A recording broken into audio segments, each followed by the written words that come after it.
Hello again. So today I am going to show you how to design a social media graphic. We're going to create an Instagram graphic based on the following. So this is a brand and concept that I made up just to show you how we can take this over then into Canva and make an Instagram graphic for her. So her industry and niche is a food blogger for single millennial women. Her 3 brand adjectives are healthy, energetic, and stable. And this is her color palette that kind of goes along with those adjectives and really represents her energy. Then after that, her styles and shapes, she's going for a simple, which is outlined and circular. And then for font style, she's going for an expressive hand style with a medium weight and a narrow set.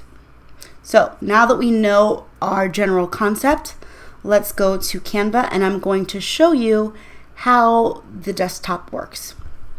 So let's click on that, and this is loading. It takes a minute or so to load, and when you first log in, you are going to come across this top bar, and then you're going to see your previous designs below. So if I click this More button, it's going to show me all of the available pre-made templates that Canva has already created, and these are sectioned off by platform type. So you see we have Facebook covers, and these are the pixelations or the dimensions that Canva feels would work great for a Facebook cover. Same with Facebook posts. They also have Twitter posts, Pinterest graphics. If you're designing a Facebook app ad, you can do something like that. Instagram posts, which we'll click on in just a moment.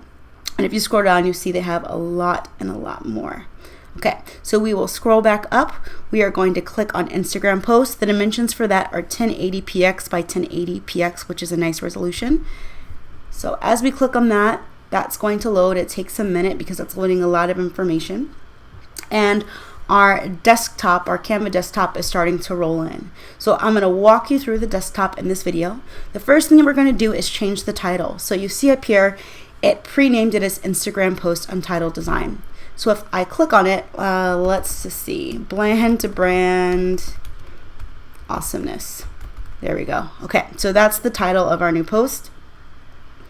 And I'll walk you around here. So first you can search, and by searching, you can search many, like you see, millions of images. So I'm gonna hit food and we'll see what pops up since she's a food blogger. And you notice these all say $1 so these all cost $1. So with Canva, you can purchase images for them at a piece of $1, and you can also upload your own, which I'll show you how to do a little bit later. Then if we go into layouts, these are pre-made templates that you can use in InDesign, and we will be using some of this later as there are a few features I want to take from one in particular that we will kind of manipulate. Then with elements, there are 9 different categories. So you see we have free photos. And so these are photos that you can use for free, which is awesome, and it's kind of an endless scroll with those. So you can see if any of those work for your business, but it might be better to have more targeted images that you already have for yourself. Then with grids, when doing a social media graphic, I don't really recommend using a grid because usually people are viewing them from a mobile phone, especially with something like Instagram. So I recommend keeping it simple and not using a grid, but this option is here if you would need it for any other project other than social media for your business. Frames are kind of the same as a grid. So again, you can see there's different pre-made opacities and shapes that you can use. So maybe that's something you want to use, but in the beginning, I recommend keeping it simple. But what is nice is you can use some iPhone templates, say you wanted to do a product mock-up or something like that. So that is nice. And to get out of these categories, you just click on them again and it closes it. Then we have shapes, which we will definitely be using a little later. So I will show you how to manipulate those for your brand. And then we have lines. And lines are also something that you can manipulate. They have some preset patterns and things like that. Some things are pretty fun, but go with your concept. That's the most important thing. Don't get distracted by all these cool features. And then illustrations. So Canva has a few free illustrations. They're really well done, of course. They're professionally designed, but again, anyone can use these because they're free and you're trying to create a distinct brand. So keep that in mind. If you do want to use an illustration, use it very seldomly and not for your main collateral. Okay, now if we go to icons.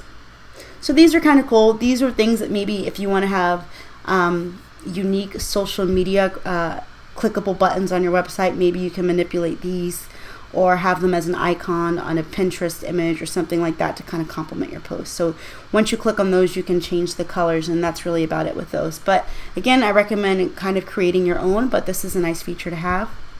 And then charts.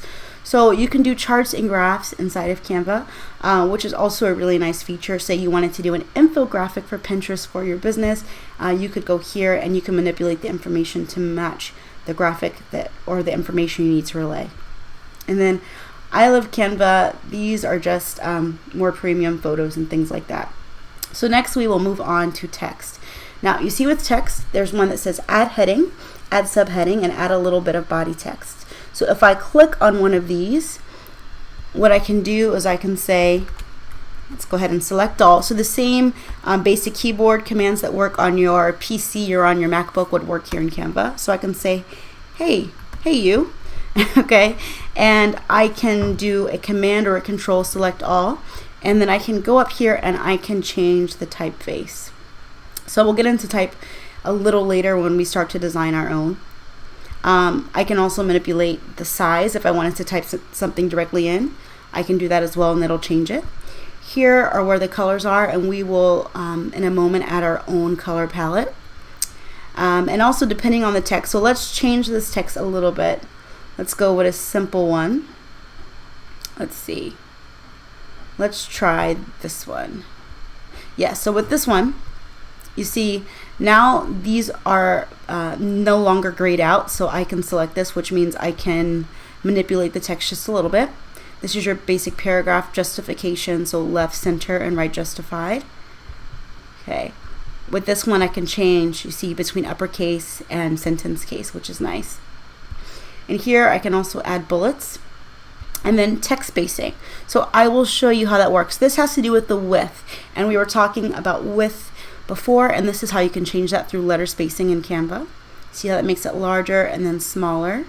So you might want to change that for all of your font depending on your brand. And then line height. So I'll show you how line height works. If I hit enter and make this 2 sentences, it's weird because it's right justified, but let's go ahead and make this centered. So if I go back to text spacing, I can adjust the line height like so. So if you think of double spacing or single spacing when you use like Microsoft Word, this is the same thing. And then the other thing I can do here is I can go up to copy, and it will make a copy of what I just created. You can also do Command C and Command V, or Control C and Control V if you are on a laptop or a PC, and it will do the same actions. Now with arrange, let's go ahead, I'll show you how that works. We're going to select all in here, and I'm going to make this a color. Okay, and right now, drag this over. Right now, this pinkish color is on top of the black, but if I go to arrange, I can move that back, and now the black's on top. So that's how you would use the arrange. And then this icon here is for transparency. So I can change, if there was an image behind that, you'd be able to see the image more because it makes it transparent. Okay, now the other thing with text is we're actually going to go into some of these a little later.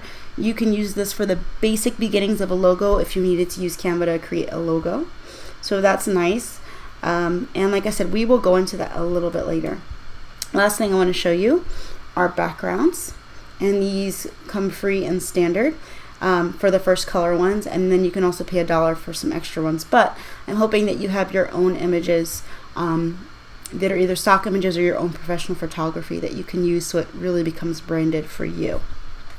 And that is the walkthrough.